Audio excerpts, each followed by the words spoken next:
өтіп сенелің, домбыра жырға бөледі, ертіп жанды әуенің, сәбиде болғың келеді. Момақан, мөлдір тұлғаңдай, сезімдер тұрар былғанбай, балада дана жүрегім, қазағым-ай деп тұрғандай. Қарқара жүрек сыр бермей, Тәңірдің сыйы жүргендей, Мұқағалидың мұңымен, аякөз ару күлгендей. Сәбидей аңғал баласың, сырт көзге жай бір ағасың, Тұрсынғазы боп тарихқа, ақ бөкен болып барасың. Қаламқас қарыздар көктемдей, шолпылар сыңғыр еткендей, өлең боп Мұқағалидан, ән болып саған жеткендей. Әуенге толып көмейің, жарқырай берсін мерейің, мейірге мейір тіл қатып, толқынға толды семейім. Тұрсынғазы Рахимов, әнші, актер, композитор, Қазақстанның еңбек сіңірген мәдениет қызметкері. 1951 жылы 15 қазанда Аягөз ауданының Малтыкөл ауылында дүниеге келді.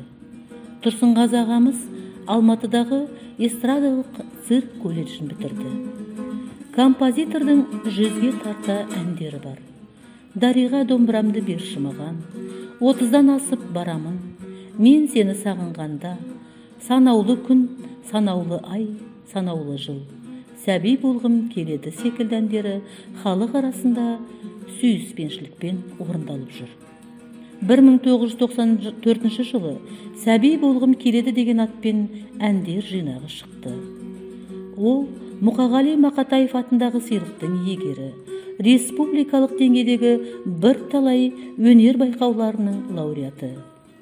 Барша жұрттың құрметіне бөленген Тұрсынғазы аға шынайы талант иесі. Сәби болғым келеді атты әйгілі әні талай ұрпақты әлдилеп өсірді.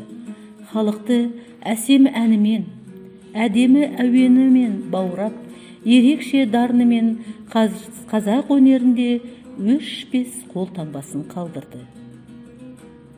Келесі кезекте Тұрсынғазы ағамызбен бірге қызметтес болған әріптестерінің, достарының естелік әңгімелерін сіздердің назарларыңызға ұсынамыз.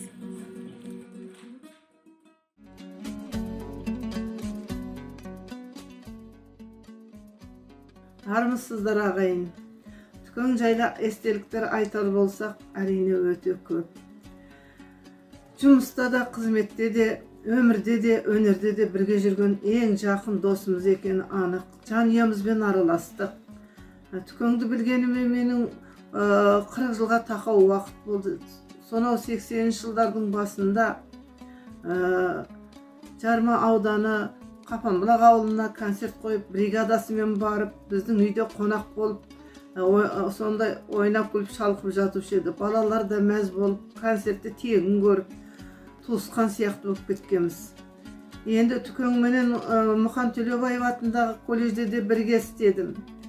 Жұмыста да сыйласымды көрген кезде осы сондай мейірімін төгіп тұратын, жаны жүрегі жұмсақ, көңілі дарқан азамат. Қашан көрсе де, кім көрінгенге көрсе, бір адамды айсытып, Түкең ренжітіп көрмеген адам шығар. Бір рет жұмыстан шыққанда, колледжден шығып екеуміз қалалық мәдениет сарайына келдік.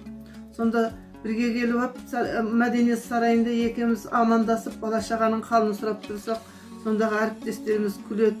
Бұл екеуі жұмыстан да бірге келіп, осы жерде амандасатын бір уақыт таппағандай деп. Сол сияқты талай-талай қызықты сәттер болды. Түкеңнің енді достары да, жолдастары да көп қой. Дегенмен де кімнің болса да жанына жақын азамат. Бүгін міне Шамшырақ бөлімінде ол кісіні еске алу сәттері, өлеңдерін тыңдау сәттері болып жатыр екен. Істеріңізге жеміс тілеймін, сәттілік тілеймін. Әрине айта берсе Түкең жайлы әңгіме таусылмайды, өте көп. Тек қана артындағы ұрпақтарына амандық берсін. Түкеңнің шәкірттері де көп. Ол кісінің аты еш уақытта ұмытылмайтынын білеміз.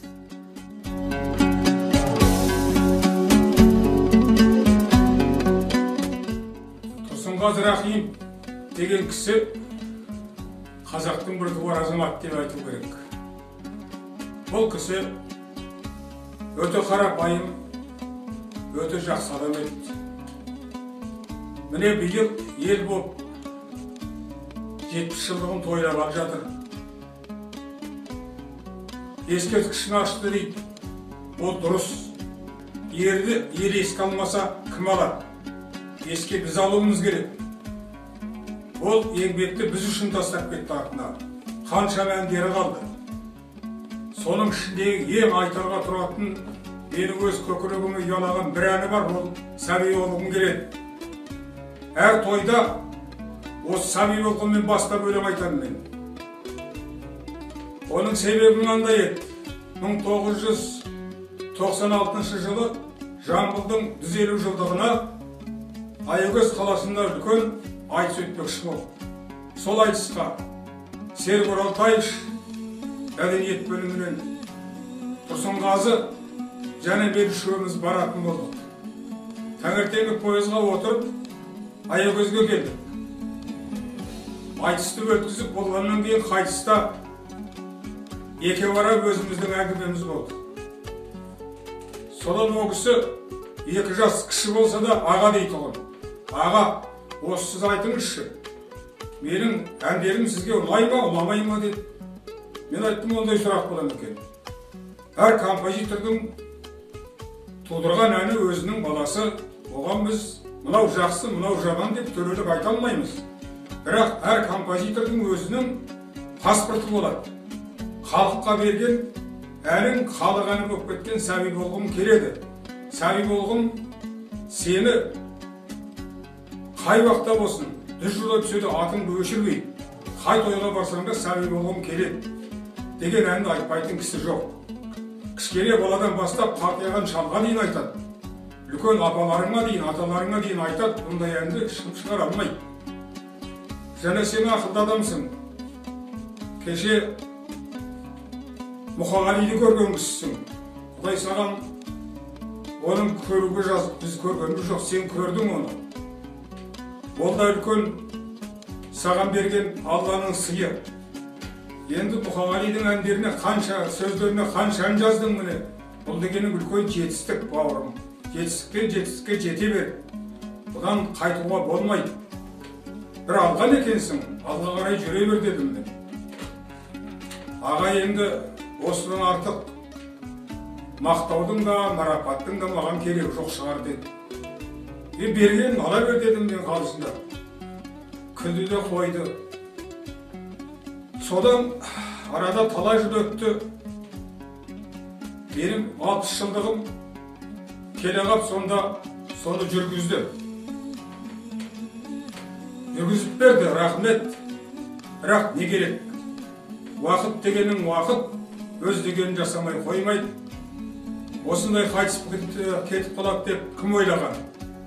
Әрине, жаңғыз жанұясы емес, бәріміздің де соның кеткені қабырғамызға қатты батты. Өйткені уақытсыз кеткен адамды армандамай қоймайсың. Қыз мінезді адал жігіт еді. Мен біреуден ала қояйын, мынау маған бермеді-ау деген ой өгісте болмаушы еді. Дүниеге таза келіп, таза кеткен адам деген осы болады. Жатқан жері жайлы, топырағы торқа болсын. Марқұмның басқа не айтамыз? Қалған артында бала шағасына, бәйбішесіне, туған туысқандарына.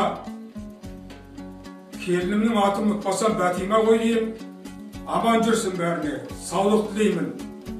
Халық аман болсын, халық аман болса композитор ұмытылмайды. Тағы да айтам, жатқан жері жайлы, халыққа Алла бақыт берсін, ел аман болсын, басқа не айтам. Рахмет. Тұрсынғазы Рахметті 1979 жылдан бастап білдім. Енді ол кісі туралы көп айтуға болады. 1-2 минуттың ішінде бір қысқаша түкеңді білетін әңгімелерімді айтып білейін. Түкең мен театрда ол кісіні енді бүкіл халық біледі, әнші, композитор екенін. Тек актерлік шеберлігі жағынан айтып кетейін, театрда біз Түкең екеуміз 79 жылдан бастап бірге істедік, бірге гастрольге бардық. Ол кезде міне бір жұма 2-3 күн деген гастрольдік сапар жоқ, айлап жүретінбіз. 3 айда біз Түкеңмен 5 жылмен 3 айлап гастрольде бірге жүрдік. Ол кісінің шыдамдылығы, сабырлығы керемет. Түкең әнші, композитор, драма актері. Ол кісі көбінесе Мұқағали Мақатаевтың өлеңдеріне ән жазды. Түкеңмен бірге жүргенде біз облыстық мәдениет басқармасынан нұсқау келіп, Түкеңнің бір әндеріне облыстық әншілер байқауын ұйымдастыру керек екені жоспарланды. Сол кезде Түкеңмен ақылдасқанда ол кісі әндері өте көп қой. Аягөз ару, нені аңсаймын, ғашықпын, шын ғашықпын, сол адамға шашыңнан иіскейін. Тіпті кейінгі кезде өмірден озғанда міне Қазағым ай деген әніне өнер саңлақтары ақылдасқан болатын. Осы Қазағым айға дәстүрлі облыстық әншілер байқауын, тіпті республикалық әншілер байқауын ұйымдастырамыз деп сөз берген. Оған мына жағдай солай, қазір ковидке байланысты барлық тоқтап тұр деп айтуға болады. Түкеңді көбінесе ол кісімен бірге гастрольде жүрдім, бірге талант іздедік, әділқазылар алқасында отырдым, бірге дәмдес болдым. Сондай ардақты асыл азаматпен бірге дәмдес болып, бірге жүргенмен, бірге еңбек істегенмен мен өзімді бақытты санаймын.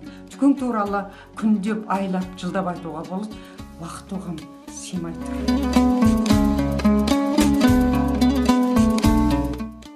Қазақстанның белгілі композиторы, кешегі ақан Біржан әсеттердің ізін жалғастырушы Тұрсынғазы Рахимов биыл тірі болғанда 70-ке толар еді. Әнші, ұлағат ұстаз, ардақты абзал, халқының сүйікті аяулы ұлы, 60-тан аса ән жазған өзімнің алғашқы ұстазым. Олай болса, Фариза Оңғарсың сөзіне жазылған Тұрсынғазы Рахимовтың әні «Туған күн» әнін тарту етем. Кездерің асқақтаған, абайлаған, көргенде көңілдеген шарайнадан, шыр етіп бұл өмірге келген күнні, ойламау өткеніне қарайнадан. Туған күніңмен, мейірлі үніңмен, зейінді түріңмен, жастықтың құрдасындай, шаттықтың сырласындай, жарқылдап арамызда жүре бер жылдосылай. Не ектің, не қалдырдың кілең жерге, қиянат жасадың ба біреулерге, болмаса жылағанды жұбаттың ба, жақтың ба жігер отын жүдеулерге. Туған күніңмен, мейірлі үніңмен, зейінді түріңмен, жастықтың құрдасындай, шаттықтың сырласындай, жарқылдап арамызда жүре бер жылдосылай. Туған күніңмен, мейірлі үніңмен, зейінді түріңмен, жастықтың құрдасындай, шаттықтың сырласындай, жарқылдап арамызда жүре бер жылдосылай. Жүре бер жылдосынай.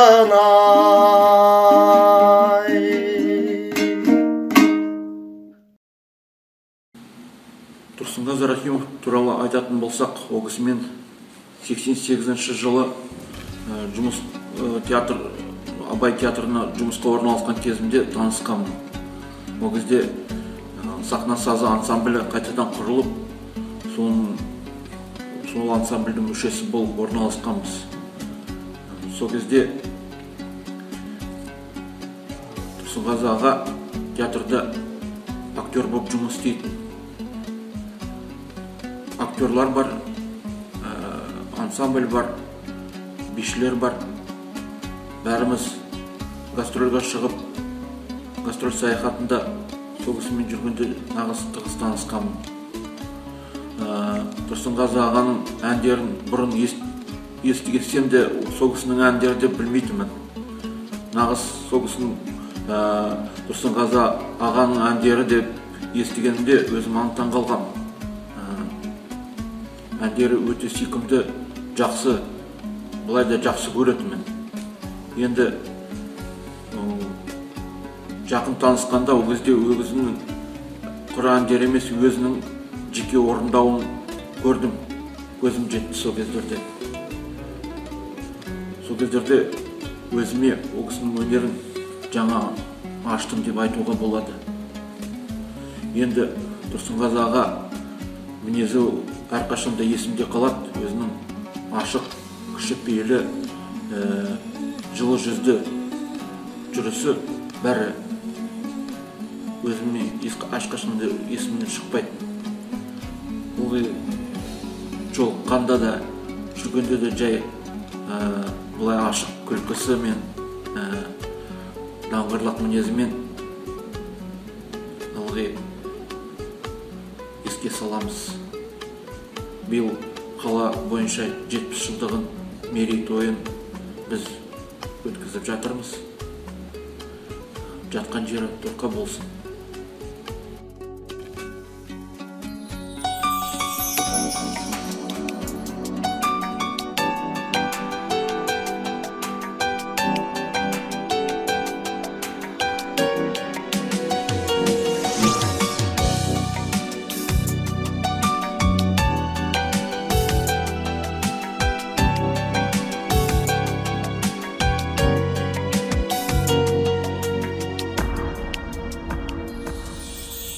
Қыста болғым келмейді, қанатым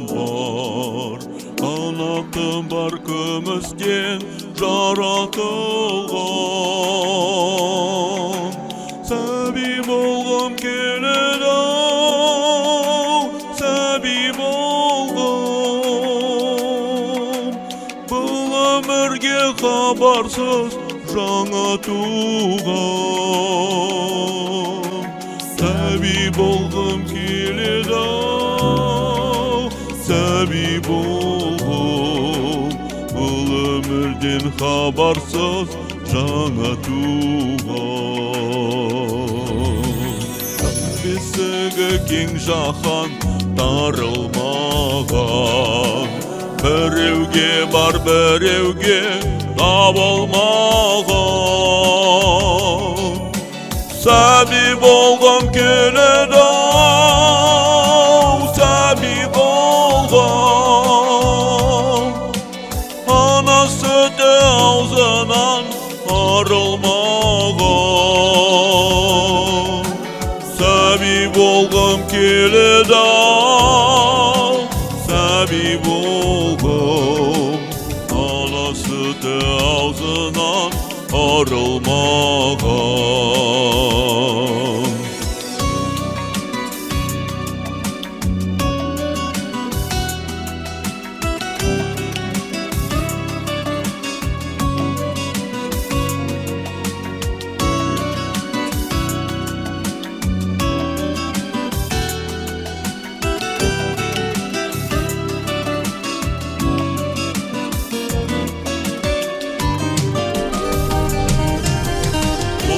Болғым келмейді, жылуым бар керек пе жолыңыңдар. Сәби болғым келеді, сәби болғым. Күн сәулесі ойнаған тұлымымда. Сәби болғым келеді, сәби болғым. Күн сәулесі ойнаған толымымда сәби болғым келеді сәби болғым күн сәулесі ойнаған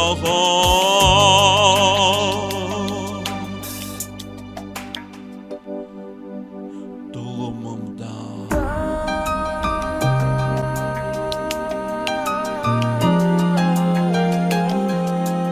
қанат қағып өмірге ұшарымда кесілмесе бәрібір тұсауымда сәби болғым келеді-ау сәби болғым сәби жоқ ананың құшағында